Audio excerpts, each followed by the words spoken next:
I'm replacing the front shock absorbers on my RX330. I'm going to be replacing all of the strut components except for the spring, and I'm going to be using this style of spring compressor to do the job.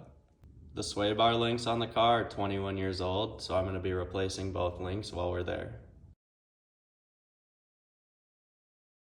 Let's go over getting the strut out of the car. The hardest step is going to be disconnecting the sway bar link. These sway bar end links are original to the car and pretty rusty. I've already took a wire brush and tried to clean up the threads and the internal hex. Here's the tools I'm going to use. A couple 17mm wrenches, an H6 hex bit. If that doesn't work, I'm going to try a T40 hex bit and pound it in. And if those don't prevent the ball joint from spinning, I'm going to use this parrot nose vice grip. If none of this works, then I'll have to cut the sway bar end link out. The H6 bit stripped right away, but luckily the T40 bit was able to hold the stud from spinning while I loosened the nut, and I got it off without damaging the sway bar end link. I used a wire brush to knock the rust off the threads, and I also used a little bit of heat from a torch without damaging the boot of the sway bar link. I'm replacing the sway bar link anyways, but if you're not replacing yours, those are the steps I would take to try to save the old one. I was able to get the bottom sway bar link nut off using the T40 bit and a 17mm wrench as well, and I'll post a picture of the setup I used. The next step is to remove this cover from the cowl with a flathead screwdriver so we can access the top strut mount nuts. The service manual says to slightly loosen the 19mm lock nut on the top of the strut before you take it out of the car. I got it loosened so it's at the top of the stud. The next step is to get this 12mm bolt out and loosen the brake hose and the ABS speed sensor wire. Then you also unclip the wire from the strut and the knuckle and get it out of the way. Next, get the 22mm bolts and nuts out holding the knuckle to the strut. I used a wrench and an impact to get them both out. Make sure to keep track which bolts for the top and which bolts for the bottom. These control the camber of the wheel, and sometimes the bolts will have 1, 2, or 3 dots on them for a different thickness to control the camber, so keep them organized. Once those 2 bolts are out, you can separate the knuckle from the strut. I like to use an old license plate to shield the CV axle boot so it doesn't get punctured or ripped when we take the strut out. Next, I loosen these 3 14mm nuts to the top of their studs. I'm going to hold the strut in one hand while I remove each of these with my other hand and carefully remove it from the car. I got the strut fully removed. Now, while it's out, I'm going to make sure there's no tension on the brake hose or the wheel speed wire.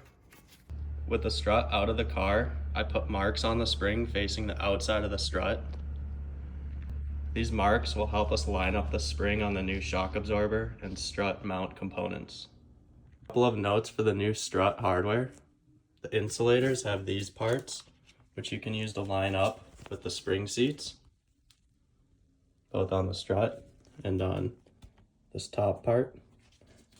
The bearing goes in between the top spring seat and the mount, and the red part of the bearing faces up or touching this top mount.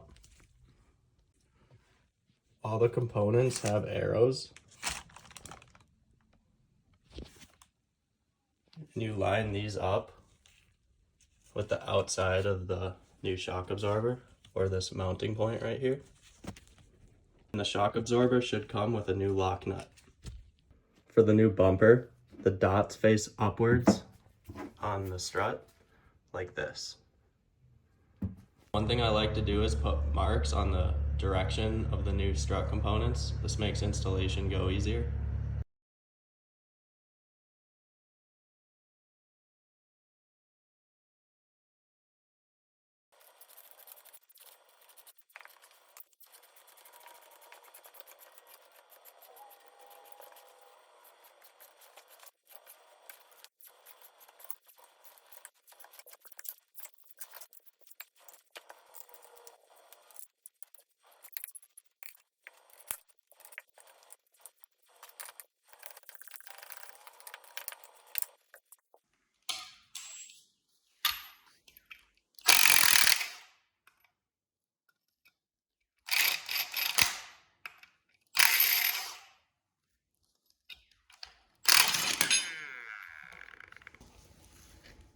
Here's the mount we took off.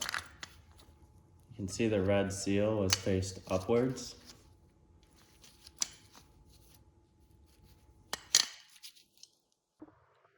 Now let's compare the old shock absorber to the new ones.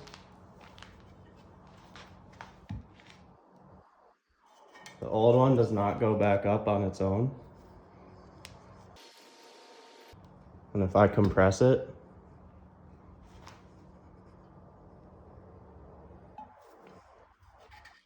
it just stays there. And the new one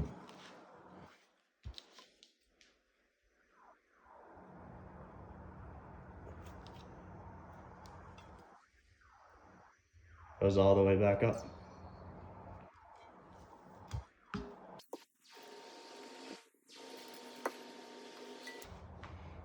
Got the new strut mount on the shock absorber with the spring compressed.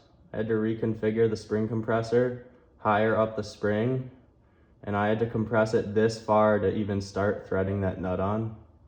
It's super sketchy, but it is possible with this tool.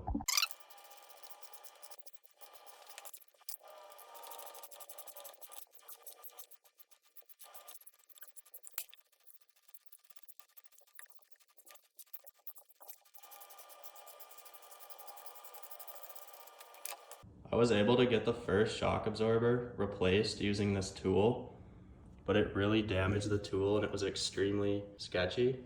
After reading reviews of this tool to see if people were able to do other Toyota or Lexus struts of this style, I did not feel safe doing the second one, so I'm going to bring it up to a local shop and have them install the new shock absorber and hardware.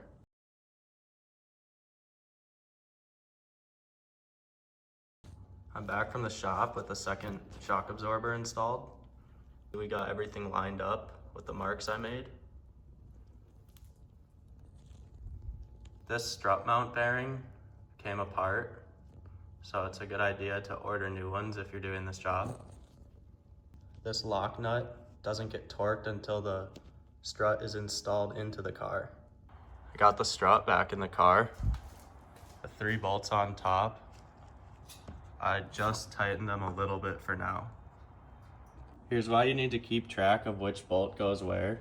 In my case, both the bottom bolts have no dots on the top, so I'm going to be replacing them with bolts with no dots, but there's a couple of options. See, this bolt has 1 dot, this bolt has 3, and these bolts have 2. These control the camber of the front wheel. So if you have to adjust it, you do it by using these bolts. Got the lower 2 bolts and nuts in, but not tightened yet. The head of the bolt goes to the front of the car, and the nut goes towards the back of the car. Now we'll go and torque the 3 nuts on top. I got the 3 nuts up top torqued to 59 foot-pounds. Now we'll torque the lower 2 bolts and nuts. I got the lower nuts torqued to 170 foot-pounds. Remember to torque the nut and hold the bolt side with a wrench. I got the brake hose bolt back in.